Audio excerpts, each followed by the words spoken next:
Welcome back to this class. We are going to discuss Amazon Route 53 is a highly available and highly scalable domain name system. It is used to route traffic from an internet application and it translates a name like www.example.com to the numeric IP address 192.0.2.1. It's a fully compliant with IPv4 and IPv6, and it can connect user requests to infrastructure running in AWS and also outside of AWS. It is used to check the health of your resources, and it can feature traffic flow and enable you to register domain name system. So in this example here, we have an example website, www.example.com.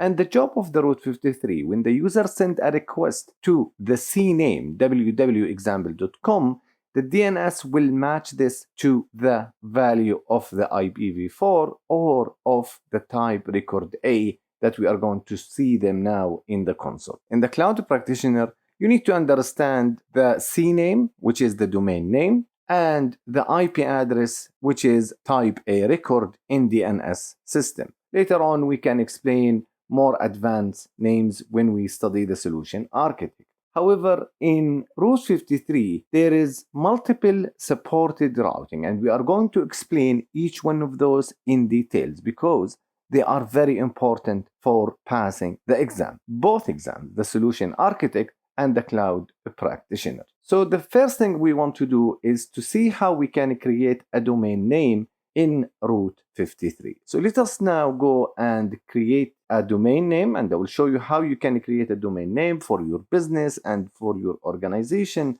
if you need to have a domain name. As you can see, now I am in the management console and I want to go to Route 53. Once I go to Route 53, now Route 53, if you go to the dashboard of Route 53 and you click on Get Started, it will give you all the starting points that you can use to create and to work with Route 53. Now let us say I have an organization, I want to call it AWS Training, and I want to register a domain name for that organization. So I'm going to select Register a Domain, and then we will click on Get Started. Now it will give me a list of all the available domain. You can choose the prices per year depending on your need and depending on your extension. Let's say I'm going to call this Academy. So I'm going to call this AWS Training, and this will be a domain name .academy. Okay, now I need to check that this domain name is available. If it's not available, it's going to propose different domain names that I could use. It seems to be awstraining.info, but maybe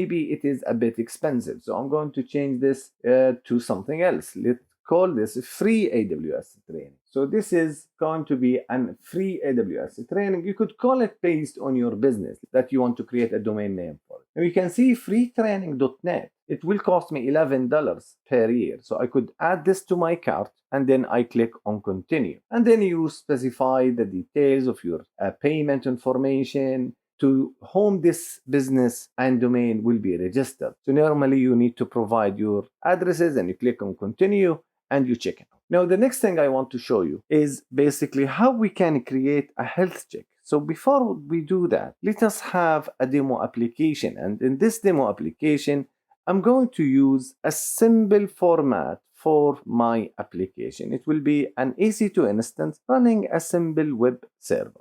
So let us go now to EC2, and I have it here running on a different system. Let us go now to the EC2. And if you go to my EC2, you will find that I have a demo application running, which is the same cafe application that we used and we use in all of my labs and all of the AWS Academy lab. Now this instance is running on this public IP. So if you open this in a new tab, it will give you a hello from a web server. And if you basically put this extension, which is a mom, pop, cafe, you will find the same interface that we use. And as you can see here, the IP address of my EC2, and it is available in US East 1A. Now, what I want to do is to create a health check from Route 53 because I'm not sure that this instance is healthy. And once it's not healthy, I might just get an alert to my email, and that alert will be sent so I can basically have a secondary hosting zone for my application in S3 as a static website, for example. So let's go now to Amazon Route 53 from a new tab, because I want to keep the EC2 instance to show you later on what I'm going to do with that. Now there is, in this particular environment, I have a domain name registered. I'm going to use this for testing and to demonstrate the different routing that we have in Route 53. Let us go to health check and we create a health check. I'm going to call this primary, and this primary is going to check an endpoint, and that is the endpoint that I'm going to check here. So I'm going to go back, select endpoint, it's an IP address, and the IP address of my EC2 instance, I just need to copy it from here. Now this is going to be my instance IP address, and the slash path is going to be, because I always reach my website using this slash path, so I'm going to basically put the same here on the path. So I'm going to go back and paste. Now in the advanced configuration, I want this to be fast because I want to show you this as soon as possible. And the failure threshold, which means Route 53 will declare this endpoint unhealthy after 2 failure of health check.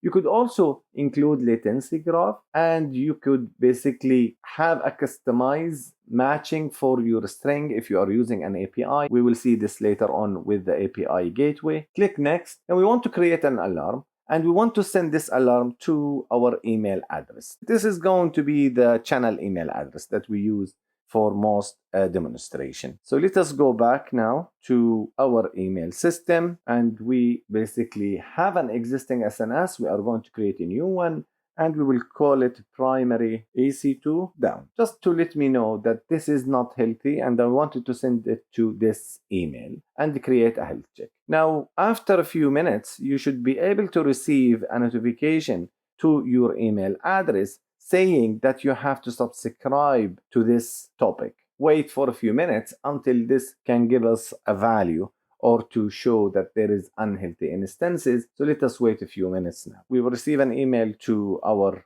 email address. So I received the email that I have to subscribe to this topic in AWS notification SNS service. I will confirm. This is all you need to do, guys, just to click on confirm. Now let us test that this thing is working. We will go to the instance state and we will stop the instance. Maybe accidental deletion of the EC2, maybe an accidental stopping of the EC2, or a crash of the web server. I want to make sure that I will receive an email that telling me my EC2 is not available and my customer cannot see now the website. Could see now this is going to give me 505 very soon. So let us wait, and once I receive the email, I will share it with you. As you can see now, the EC2 instance is giving me site cannot be reached, and I will wait now for this notification to arrive to my email. Now, how we can prevent that in Amazon Route 53? This is what we are going to discuss in the next topic. We have to create what we call Route 53 routing policy. And the routing policy prevent an accident like this to happen in our infrastructure. And as you can see now, I receive an email saying that your primary EC2 instance is down, which means I have to go back and I will make sure to start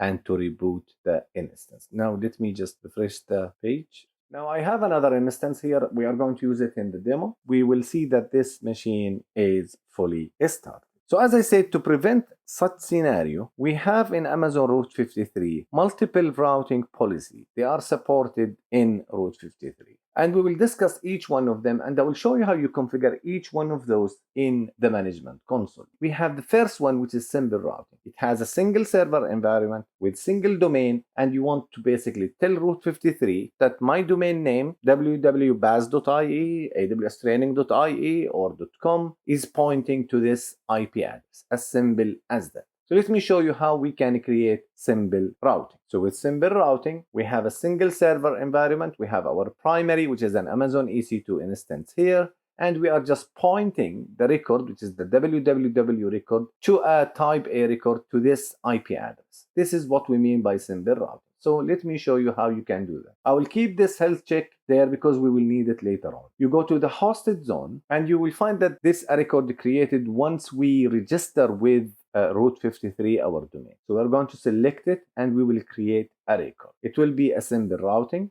Click next. Now I want to define a simple routing. It will be www for this domain name here, which is the domain name I register. It will be record type A, and now the endpoint is going to be an IP address. And what is my IP address? I want it to be this EC2 instance here, the first instance. Go back, paste it, and define a simple routing and create a record. As simple as that. Now, once you put and you copy this domain name, instead of accessing your website by accessing the IP address, I want to be able to access it via the domain name, which is what Route 53 gave me. In specific, I want to be able to access this cafe website with all the information. As you can see here with simple routing, this website now is served from the EC2 instance in US East 1A, and this is the IP of the EC2 instance. Now the second type, what we call weighted round robin routing. With weighted round robin routing, I have a primary EC2 instance in the first availability zone, and I have a secondary EC2 instance in the second availability zone. Now, normally with Route 53, we do this cross multi-regions. Why? To guarantee that we have a decent disaster recovery. And the point here with weighted round robin is very simple. We want to split the traffic based on the weight. So 75% of the traffic, I want it to come to the first EC2 in the first availability zone, and 25% of the traffic, I want it to go to the second EC2 in the second availability zone. Let me show you how you can do that. Let me delete this. And make sure when you create a domain name in Route 53, don't ever delete the NS and the SOA records. This is the domain name system that you will use with your domain when you register, and this is the authoritative record of your domain name system. Both, don't ever delete them. Let us now create the weighted. In the weighted, it's going to be the same. The record name is going to be www, and the record type is an A, which means it's an IP address. You could also specify a DNS, other DNS information. You could also specify Elastic IP, Elastic Beanstalk, or Elastic Load Balancer DNS name. You could also specify S3 bucket if you have your website in a static website hosted in S3. Now we want to define the weighted record. So the first definition, I want the first IP address, which is, as you see here in this diagram, 54.225.17.0. I want it to take 3 out of 4 traffic. I want it to come to this EC2. And 1/4 of the traffic, I want it to go to this EC2. So I will go back, copy the IP address of my EC2 instance 1 and paste it here. The weight is going to be 3, and this will accept a value between 0 to 255. I have a health check, which is the primary, which can basically help a lot when we define this. Now we need to specify a record ID, baz, let me call this, and this is going to be W1. And let me define another one. It will be an endpoint, but this time I want that endpoint to take the traffic to my second EC2 instance, this IP, and the weight of the traffic, I want it 1 out of 4.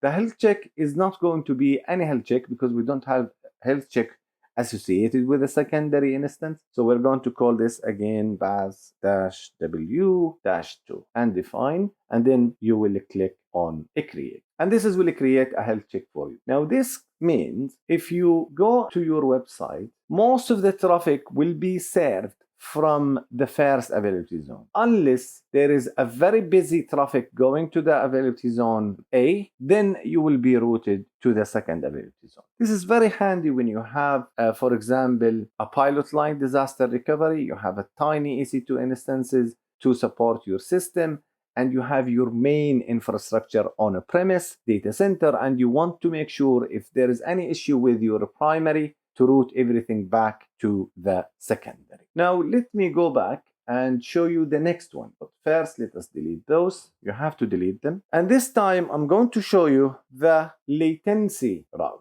With latency routing now, Route 53 will decide how to send your traffic based on the latency value we are getting. So if we have, for example, a latency of 125 milliseconds going to the primary EC2, then route 53 will use this link because the secondary is giving us 225 milliseconds. How we can define this in route 53 based on the latency? Very simple. Go back, create a record, choose latency routing, click next. It is again WW. I have an A record type. You could also put the TTL to 15 seconds instead of 300 seconds in order to fast test this configuration. Define, it will be an IP address, and the same thing we will do. We have an IP address, the primary IP address. Go back, paste it here. In which region? Because the latency record need to test based on the region. Now, if you notice here,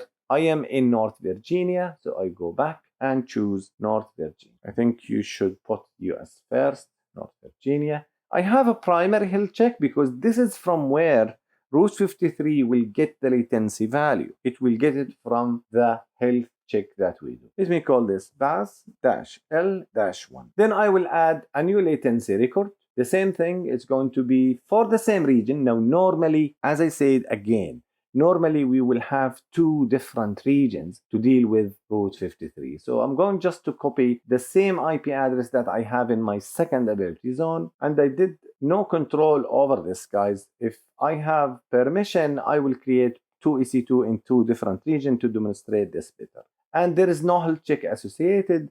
Again, this will be BAS-L latency-2, which is record 2. And then you click on create.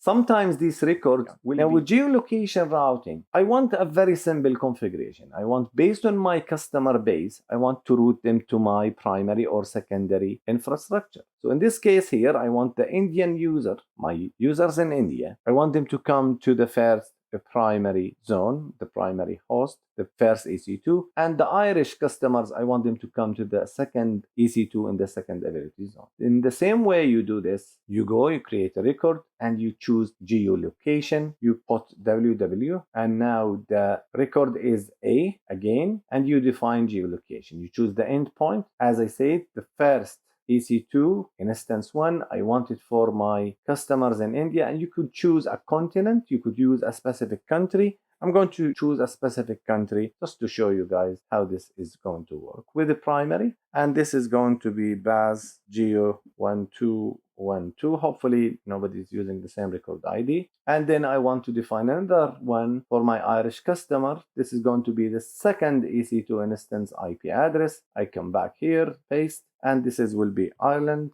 and no health check. And this is going to be BAS Geo demo and 3343, for example, and define and create. This is created successfully. Now let me show you. So I said my Irish customer and my IP now in Ireland. So I should be reaching to this EC2 instance 44, which is in my second ability zone. So if I refresh this page, I'm not using the record, guys, and that's why I'm not getting the right value. You need to go to this link here, / and you can see I'm getting the response from 1B. Let me show you now. Let me connect to VPN to India. Now this is a VPN just to test. It's a free VPN, guys. You can use it just to test. Okay, so my VPN connection is active. Now let us test. As I said again, my Indian customers needs to come to 54.22255 as well. So if you refresh the page, now you will be asked to go to US East 1A. Again, guys, normally we do this from multiple regions.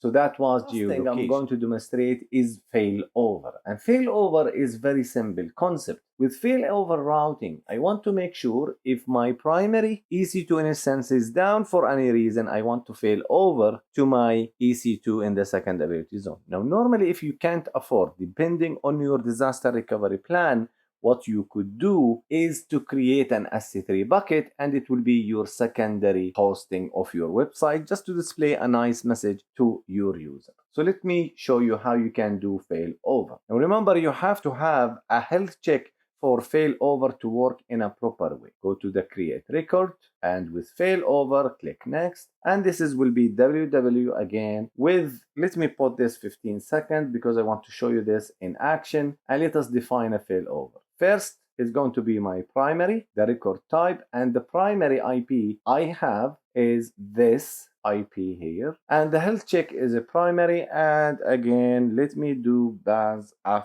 failover, and let me give a value. Now the second failover is going to happen in the secondary, and in the secondary I don't have a health check. Okay, so there is no health check here, and this is going to be baz dash dash 7788 and define. Oh, I forget to paste the IP address. So let us go copy the IP and we paste it here. I'm sorry that this video might be very long for you guys to see, but I will leave the timestamp so you can basically go to the section that you are interested in the most. Click on create record. And now my record is there. Let me show you this in action. But before I do anything, I want to go back to my health check and open it in a new tab. It was 31 minutes ago when I basically turned off the EC2 instance, and then it came back down. Now the health status is okay. You could also see the latency. The latency was about 100 milliseconds for TCP connection, and this is basically will work, and it will be actively routing the traffic between your multi-hosting and multi-region based on the latency. So let us go and test the latency. We'll go to the first EC2 instance and we will stop. You will get an email similar to this one, and immediately your EC2 instance will be routed the secondary record to your second EC2 instance. So now this is fully stopped. Let me check. Stopping still. Let me go to my website now and refresh. I am in 1A, notice that, and now it should be changing me, failing over automatically to the second EC2 in the second region or in the second availability zone for our demo. But in general, you should do this infrastructure to different regions. Now remember, I put in the health check, I put 15 seconds, and also in the configuration in my record, I also put the failover with 15 seconds. Just to keep this in mind. The TTLS is basically the time to live, how much your content will be cached in the Route 53 cache. So if you want a fast response, you want to have a smaller value if you are just testing. But for production, you normally put a higher value like 300 seconds. Let me go back now. It is not available. It was declaring the first primary hosting of my infrastructure is down. Send me an email and automatically Route 53, it failed over to the second availability zone of my infrastructure. The last thing I want to show you is multi-value, and hopefully this will not let me down and it will work. Because with multi-value, I want to configure a method in Route 53 to give a different DNS answer for every single request. And this is to avoid a single point of failure, any hacker who trying to reach and to find out the final IP address of my infrastructure. So let me show you how you do that. Let me delete those first, and now go back and create a record, and it will be multi-value. Click on next, the same configuration, WWA300, and define multi-value answer. It will be an IP address, and the IPs that I have, let me turn on this machine first. I have this IP for my region, and I want to get the IP of this EC2 instance in two separate lines will be possible. I could assign a primary check. And with health check in a place in multi-value, it will use the first record. So it will be good idea now if I keep my primary EC2 IP address in the top. Show me this in multi-value. So I'm going to choose a record and define and create. Let me edit this and define a second one for my second AZ, and this is not the primary. MU of 889, define and create. It works magically. I'm delighted. So look back now to my website. You need to refresh this many times to see an effect, and now the multi-value answer will start to be in a place with Route 53. So Route 53 start to give you different responses based on different answers. So let me, for example, open this in a private session. I think my VPN is still in a place, and in the cache, my VPN is connected, and that's why I'm getting this bad multi-value answer. Now I should be routed back again to US East 1B because my VPN enforces, and the cache of Route 53 keep telling Route 53, give him the first availability zone. Give him the first availability zone. He is requesting the websites from India. because geolocation route. With Route 53, you need to work very slowly and you need to allocate enough time to test and to do the experiment. But just to keep this video very short, I'm trying to do my best to wrap it up in this short demo. So you can see now, using another browser, I'm getting answer from US East 1B. And this is without VPN, guys. From this browser, I'm getting answer from US East 1A. So this is the point of multi-value answer. So this is pretty much what we need to do for Route 53. Thank you for seeing this video and see you in the next week.